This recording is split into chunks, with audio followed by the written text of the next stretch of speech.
नमस्कार विद्यार्थी मित्रांनो, माझं नाव सुहास भिसे. स्वागत आहे तुमचं सर्वांचं परत करंट अफेअर्स मराठी या आपल्या मायबोली भाषेतील एज्युकेशनल यूट्यूब चॅनलमध्ये.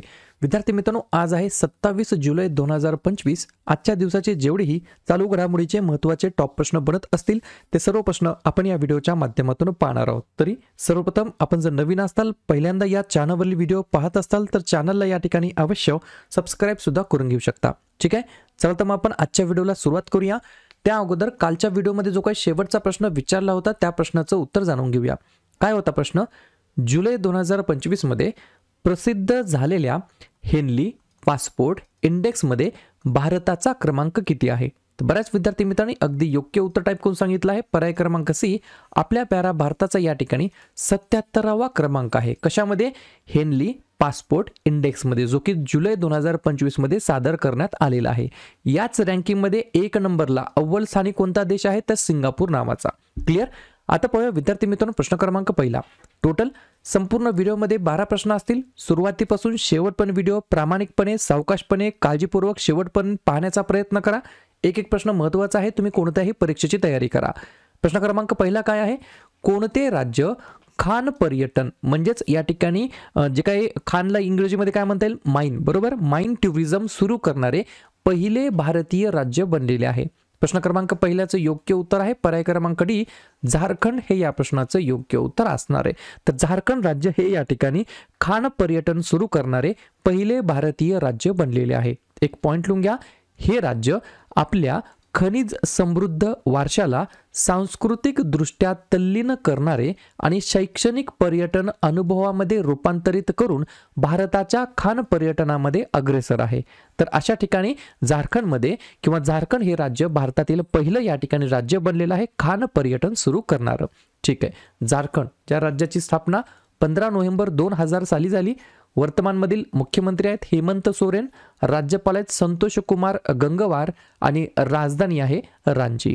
3 महत्त्वाचे राष्ट्रीय उद्यान आहेत, बेटला, हजारीबाग आणि डालमा, आणि 3 महत्त्वाचे धरण आहेत, मॅथॉन, चंदिल आणि पंचेट. ठीक आहे, पाहूया पुढचा प्रश्न. प्रश्न क्रमांक दुसरा.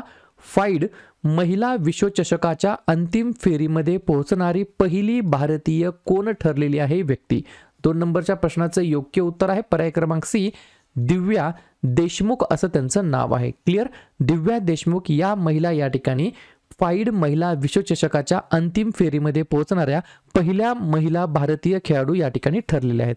ठीक आहे, एकच पॉईंट लक्षात ठेवायचा आहे, फाइड महिला विश्वकपच्या अंतिम फेरीमध्ये पोहोचणाऱ्या या पहिल्या भारतीय महिला खेळाडू आहेत. ठीक आहे, या ठिकाणी गोष्ट आहे प्रथम घटनेबद्दल म्हणजेच प्रथम महिलेबद्दल. तर महिलांच्या बाबतीमध्ये जे काही प्रथम महिला आलेल्या आहेत वेगवेगळ्या क्षेत्रांमध्ये, त्याच्यावरती देखील आपण एकदा रिव्हिजन टाकूया. लिहून घ्या. सशस्त्र दल वैद्यकीय सेवांच्या पहिल्या महिला महासंचालक बनल्यात आरती सरीन. व्यावसायिक पायलट परवाना मिळवणाऱ्या भारतातील सर्वात तरुण पायलट बनल्यात समायरा हुल्लूर. ओडीआय मध्ये 2 वेळेस 6 विकेट्स घेणाऱ्या पहिल्या भारतीय महिला खेळाडू ठरल्या Deepti Sharma. Indoor shot put मध्ये 16 मीटर पार करणारी पहिली भारतीय महिला ठरली आहे Krishna Jaishankar. Jaguar fighter jet squadron मध्ये कायमस्वरूपी सामील होणारी पहिली महिला पायलट ठरली आहे तनुष्का सिंग. भारतीय नौदलाच्या पहिल्या महिला फायटर पायलट ठरल्यात आस्था पुनिया. भारतातील सर्वात वयस्कर महिला स्काय ड्रायव्हर ठरल्या डॉक्टर श्रद्धा चव्हाण. आणि फाइड महिला विश्वचषकाच्या अंतिम फेरीमध्ये पोहोचणाऱ्या पहिल्या भारतीय महिला ठरलेल्या दिव्या देशमुख. ठीक आहे, पुढचा प्रश्न. प्रश्न क्रमांक तिसरा. भारतीय तटरक्षक दलासाठी कोणत्या संस्थेने स्वदेशी प्रदूषण नियंत्रण जहाज समुद्र प्रचेत हे या ठिकाणी लॉन्च केलेलं आहे? 3 नंबरच्या प्रश्नाचं योग्य उत्तर आहे पर्याय क्रमांक बी, GSL असा ऑप्शन दिसेल, किंवा गोवा शिपयार्ड लिमिटेड हे या प्रश्नाचं योग्य उत्तर असणार आहे. तर भारतीय तटरक्षक दलासाठी गोवा शिपयार्ड लिमिटेड या संस्थेने स्वदेशी प्रदूषण नियंत्रण जहाज समुद्र प्रचेत हे या ठिकाणी लॉन्च केलेलं आहे. मला कमेंट करून सांगा, हे जे काही भारतीय तटरक्षक दल आहे तो दिवस आपण केव्हा साजरा करतो आणि भारतीय तटरक्षक दलाचे वर्तमानमधील महासंचालक कोण आहेत? पुढचा प्रश्न. सर्वाधिक काळ पंतप्रधान म्हणून असणारे नरेंद्र मोदी हे कितवे पंतप्रधान ठरलेले आहेत? 4थ्या नंबरच्या प्रश्नाचं योग्य उत्तर आहे पर्याय क्रमांक ए, तिसऱ्या क्रमांकाचे या ठिकाणी पंतप्रधान ठरलेले आहेत. कशाच्या बाबतीमध्ये पहा, या ठिकाणी कन्फ्युजन करणारी गोष्टी आहेत, याला तुम्ही स्टार मार्क करून ठेवा, 100% प्रश्न विचारला जाणार. कोणत्या बाबतीमध्ये म्हटलं आहे, सर्वाधिक काळ पंतप्रधान म्हणून असणारे नरेंद्र मोदी हे तिसरे पंतप्रधान ठरले आहेत. मग पहिले कोण आहेत, तर पहिले आहेत पंडित जवाहरलाल नेहरू, दुसरे आहेत इंदिरा गांधी आणि तिसरे आहेत नरेंद्र मोदी. जर तुम्हाला दुसऱ्या साईडने प्रश्न विचारला, सलग सर्वात जास्त काळ पंतप्रधान कोण होतं, तर त्या ठिकाणी 1 नंबरला आहे पंडित जवाहरलाल नेहरू, 2 नंबरला आहेत नरेंद्र मोदी आणि 3 नंबरला आहेत इंदिरा गांधी. या गोष्टी तुम्हाला लक्षात ठेवायच्या आहेत, कन्फ्युजिंग करणार आहेत. समजलं नसेल व्हिडिओ तुम्ही परत एकदा करून पाहू शकता. सर्वाधिक काळ पंतप्रधानाच्या बाबतीमध्ये 3 नंबरला नरेंद्र मोदी आणि सलग सर्वात जास्त काळ पंतप्रधानाच्या पदी तर तेव्हा 2 नंबरला नरेंद्र मोदी. ठीक आहे. आणि दोघांच्या बाबतीमध्ये 1 नंबरला आहेत पंडित जवाहरलाल नेहरूजी. ठीक आहे. या ठिकाणी पाहूया पुढचा प्रश्न. प्रश्न क्रमांक 5. जुलै 2025 मध्ये झालेल्या भारत UK मुक्त व्यापार कराराचा भारतातील खालीलपैकी कोणत्या क्षेत्राला सर्वाधिक फायदा होणार आहे? 5व्या नंबरच्या प्रश्नाचं योग्य उत्तर आहे पर्याय क्रमांक डी, कापड आणि चामडे निर्यातदार. याला इंग्रजीमध्ये काय म्हणता येईल, टेक्सटाईल अँड लेदर एक्सपोर्टर. बरोबर, या सेक्टरला या ठिकाणी सर्वाधिक फायदा होणार आहे. 3-4 पॉइंट लिहून घ्या. भारत UK मुक्त व्यापार करार 24 जुलै 2025 रोजी स्वाक्षरी करण्यात आला. याच्यावरती या करारामुळे UKला होणाऱ्या 99% भारतीय निर्यात्यावरील शुल्क रद्द करण्यात आलेला आहे.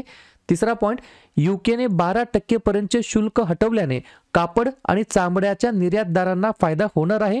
आणि शेवटचा पॉइंट, यामुळे निर्यातीला चालना मिळेल आणि भारतामध्ये रोजगार निर्माण होईल. याच्यामुळे या ठिकाणी सर्व गोष्टींना फायदा होणार आहे. ठीक आहे. पुढचा प्रश्न, कोणत्या देशामध्ये अशोक स्तंभाची प्रतिकृती अनावरण करण्यात आलेली आहे, इनॉग्रेशन करण्यात आलेली आहे? पर्याय क्रमांक सी, श्रीलंका हे या प्रश्नाचं योग्य उत्तर असणार आहे. 1 पॉइंट लिहून घ्या. हे मंदिर श्रीलंकेच्या दक्षिण प्रांतातील कालुतरा जिल्ह्यामध्ये स्थित आहे. कोलंबो पासून सुमारे 42 किलोमीटर दक्षिणेस वसलेले हे एक महत्त्वाचे बौद्ध स्थळ आहे आणि या देशामध्ये या ठिकाणी अशोक स्तंभाची प्रतिकृती अनावरण करण्यात आली आहे, इनॉग्रेट करण्यात आलेली आहे. श्रीलंका. राष्ट्रपती आहेत अनुरा कुमारा दिसानायके, पंतप्रधान आहेत हरिनी अमरसूर्या, राजधानी आहे जयवर्धनेपुरे कोट्टे आणि कोलंबो आणि चलन वापरलं जातं श्रीलंकन रुपया. काही जणांना या ठिकाणी व्हिडिओ थोडासा फास्ट होत असल्याचं काय वाटत आहे, काही हरकत नाही. व्हिडिओची जी काही स्पीड आहे ती थोडीशी तुम्ही कमी करून पाहू शकता किंवा ज्याला स्लो वाटत आहे स्पीड थोडीशी जास्त करून पाहू शकता. पुढचा प्रश्न, प्रश्न क्रमांक 7. ICMR म्हणजे काय? Indian Council of Medical research, मराठीमध्ये म्हणता येईल भारतीय वैद्यकीय संशोधन परिषद, यांच्याद्वारे विकसित करण्यात येत असलेल्या भारतातील पहिल्या स्वदेशी मलेरिया लसीचे नाव काय आहे? तर पर्याय क्रमांक बी, प्रोनाउन्सिएशन थोडंसं अवघड आहे, व्यवस्थितपणे लिहून घ्या. AdFalciVax. बरोबर, ADFALCIVAX. बरोबर, ॲड फाल्सी वॅक्स असं या ठिकाणी या वॅक्सिनचं नाव आहे. 2-3 पॉइंट लिहून घ्या. मलेरियाच्या सर्वात प्राणघातक स्वरूपासाठी जबाबदार असलेल्या प्लाझ्मोडियम फाल्सिपेरमच्या 2 गंभीर टप्प्यांना लक्ष्य करण्यासाठी विशेषतः डिझाईन केलेली ही पहिली स्वदेशी पुनर्संयोजक काईमेरिक मलेरिया लस आहे. ठीक आहे. कोणी विकसित केली आहे? ICMRने. Full form Indian Council of Medical Research, भारतीय वैद्यकीय संशोधन परिषद, मराठीमध्ये म्हणता येईल 1911ला स्थापना झाली आणि वर्तमानमधील डायरेक्टर जनरल महासंचालक आहेत राजीव बहल. ठीक आहे. पुढचा प्रश्न, कोणत्या देशाने अलीकडेच सहकारी क्षेत्रातील जगातील सर्वात मोठी धान्य साठवण योजना सुरू केलेली आहे? तर पर्याय क्रमांक ए, आपला भारत देश हे या प्रश्नाचं योग्य उत्तर असणार आहे. तर भारताने सहकारी क्षेत्रातील जगातील सर्वात मोठी धान्य साठवण योजना सुरू केलेली आहे. पॉइंट लिहून घ्या. या उपक्रमाअंतर्गत धान्याची नासाडी, कापणीनंतरचे नुकसान आणि शेतकऱ्यांसाठी बाजारपेठ उपलब्धता यासारख्या समस्या सोडवण्यासाठी प्राथमिक कृषी पतसंस्थांच्या माध्यमातून स्थानिक पातळीवर साठवणूक क्षमता वाढवण्याचे सरकारचे मागचे एम आहे, उद्दिष्ट आहे. पुढचा प्रश्न, वय पडताळणी ॲपची चाचणी घेणारा पहिला देश कोणता असणार आहे? तर पर्याय क्रमांक डी, फ्रान्स हे या प्रश्नाचं योग्य उत्तर असणार आहे. 1 पॉइंट लिहून घ्या. युरोपियन युनियनमधील मुलांना हानिकारक सामग्रीमध्ये प्रवेश करण्यापासून वाचवण्यासाठी युरोपियन युनियन कमिशनने उपलब्ध करून देण्याची योजना आखलेल्या वय पडताळणी ॲपची चाचणी घेणारे फ्रान्स, स्पेन, इटली, डेन्मार्क आणि ग्रीस हे या ठिकाणी पहिले देश ठरलेले आहेत. तर प्रश्नासाठी योग्य उत्तर आहे फ्रान्स. तर फ्रान्सबद्दल आपण लगेच या ठिकाणी रिव्हिजन टाकूया. फ्रान्सचे वर्तमानमधील अध्यक्ष आहेत इमॅन्युएल मॅक्रॉन, पंतप्रधान आहेत फ्रँकोइस बायरो, राजधानी आहे पॅरिस आणि चलन वापरलं जातं युरो. ठीक आहे, बघा पुढचा प्रश्न. धार्मिक निषेध रोखण्यासाठी कोणत्या राज्याने भारतातील पहिले अँटी सेक्रिलेज बिल 2025 हे या ठिकाणी सादर केलेले आहे? तर पर्याय क्रमांक सी पंजाब हे या प्रश्नाचं योग्य उत्तर असणार आहे. तर पंजाब राज्याने या ठिकाणी विद्यार्थी मित्रांनो धार्मिक निषेध रोखण्यासाठी त्या राज्याच्या अंतर्गत भारतातील पहिले अँटी सेक्रिलेज बिल 2025 हे या ठिकाणी सादर केलेले आहे. हे जे काही विधेयक आहे या विधेयकामध्ये पवित्र श्री गुरु ग्रंथ साहिब, भगवद्गीता, पवित्र बायबल, कुराण शरीफ आणि इतर पवित्र ग्रंथांचे अपमान करणाऱ्यांना जन्मठेपेसह कठोर शिक्षेची तरतूद करण्यात आलेली आहे. खूप चांगलं या ठिकाणी अशा प्रकारचा डिसिजन घेण्यात आला आहे. तर पंजाब हे या प्रश्नाचं योग्य उत्तर असणार आहे. पंजाब ज्या राज्याची स्थापना 1 नोव्हेंबर 1966 ला झाली. मुख्यमंत्री आहेत भगवंत मान, राज्यपाल आहेत गुलाबचंद कटारिया, राजधानी आहे चंदीगड. एकच महत्वाचं धरण आहे भाकरा नांगल नावाचं. पुढचा प्रश्न. खालीलपैकी कोणत्या राज्यामध्ये जिओग्राफेट्स मॅथेवी नावाची एक नवीन फुलपाखरू प्रजाती सापडलेली आहे? तर पर्याय क्रमांक बी केरळ हे या प्रश्नाचं योग्य उत्तर असणार आहे. तर केरळ राज्याच्या अंतर्गत जिओग्राफेट्स मॅथेवी नावाची एक नवीन फुलपाखराची प्रजाती या ठिकाणी सापडलेली आहे. जाता जाता शेवटचा प्रश्न पाहून जाऊया.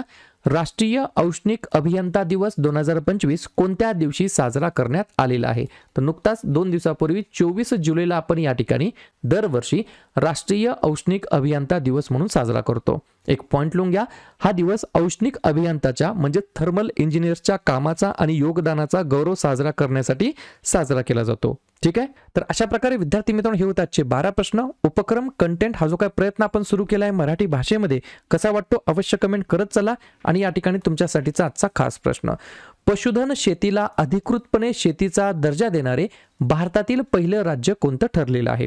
तमिळनाडू, आंध्र प्रदेश, गुजरात की महाराष्ट्र? तर ज्या पण विद्यार्थ्यांनी या प्रश्नाचं योग्य उत्तर येत असेल त्या प्रश्नाचं उत्तर तुम्ही कमेंट बॉक्समध्ये देण्याचा प्रयत्न करा. या प्रश्नाचं उत्तर चुकू द्या, बरोबर येऊ द्या, काहीच हरकत नाही. ट्राय करणं, प्रयत्न करणं सर्वात जास्त महत्त्वाचं आहे. आणि दुसऱ्या दिवशी येऊन आपण दिलेल्या प्रश्नाचं उत्तर हे बरोबर आले की चुकलं हे दुसऱ्या दिवशी येऊन नेहमी चेक करणं, अभ्यासामध्ये कन्सिस्टन्सी मेंटेन ठेवणं हे सगळ्यात जास्त महत्त्वाचं ठरणार आहे. तर लगेच काय करूया, जुलै महिन्यातील जेवढेही महत्त्वाचे दिवस असतील त्याच्यावरती आपण एकदा रिव्हिजन टाकूया. लिहून घ्या. 1 जुलैला भरपूर दिवस असतात जसं की राष्ट्रीय डॉक्टर दिवस, राष्ट्रीय टपाल कामगार दिवस, CA दिवस, GST दिवस, वसंतराव नाईक यांची जयंती, महाराष्ट्र कृषी दिवस आणि SBI स्थापना दिवस. 2 जुलै जागतिक क्रीडा पत्रकार दिवस, 3 जुलै जागतिक प्लास्टिक पिशवी मुक्त दिवस. या ठिकाणी जुलैमधील पहिल्या शनिवारी म्हणजे 2025 मध्ये 5 जुलैला आंतरराष्ट्रीय सहकार दिवस आहे. 11 जुलै जागतिक लोकसंख्या दिवस, 12 जुलै जागतिक मलाला दिवस, 17 जुलै आंतरराष्ट्रीय न्यायासाठी जागतिक दिवस, 18 जुलै आंतरराष्ट्रीय नेल्सन मंडेला दिवस आणि अण्णाभाऊ साठे स्मृती दिवस, 20 जुलै आंतरराष्ट्रीय बुद्धिबळ दिवस, 23 जुलै लोकमान्य टिळक यांची जयंती, 26 जुलै कारगिल विजय दिवस, 28 जुलै जागतिक निसर्ग संवर्धन दिवस आणि जागतिक हिपॅटायटिस दिवस आणि 29 जुलै आंतरराष्ट्रीय व्याघ्र दिवस. क्लिअर?